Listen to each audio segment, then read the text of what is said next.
Hello बच्चों, let's see the question and here the question is application based question. तो हम यहाँ पे क्वेश्चन पढ़ लेते हैं। From the three energy profile diagrams A B and C, हमें यहाँ पे तीन एनर्जी प्रोफाइल डायग्राम गिवन है ए बी एंड सी।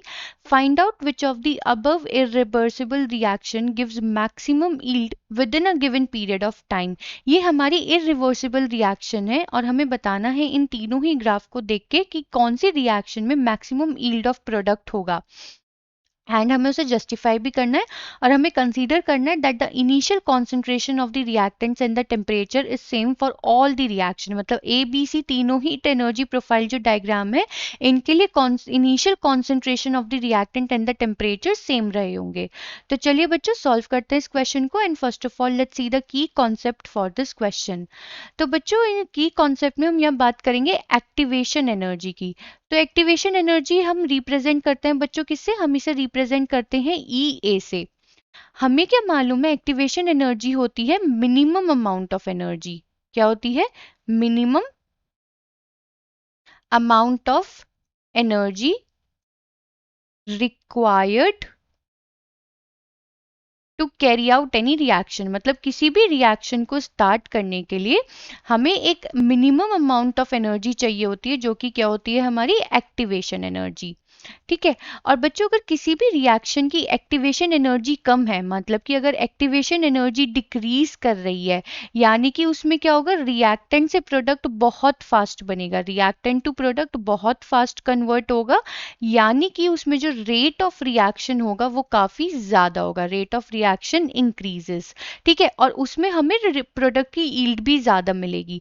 तो अगर बच्चों हम तीनों ही डायग्राम में यहाँ पे चेक करें एक्टिवेशन एनर्जी, तो यहाँ पे ये इसकी एक्टिवेशन एनर्जी है, ये इसकी एक्टिवेशन एनर्जी, ये इसकी activation energy.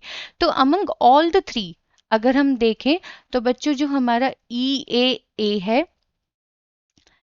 E A B है, ई ए सी है। तो अगर हम चेक करें सबसे ज्यादा एक्टिवेशन एनर्जी है ए की, फिर बी की, एंड सबसे कम एक्टिवेशन एनर्जी है सी की। And as per the relation अभी जो हमने यहाँ पे लिखा है कि अगर एक्टिवेशन एनर्जी डिक्रीज करती है तो रेट ऑफ रिएक्शन इंक्रीज करेगा। तो rate of reaction for a सबसे कम होगा देन फॉर बी, एंड सबसे ज्यादा जो रेट ऑफ रिएक्शन होगा वो हमारा सी के लिए होगा।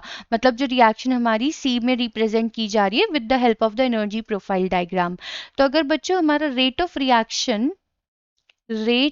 Of reaction for C is greatest, then maximum yield यहीं पर ही होगी, maximum yield will take place.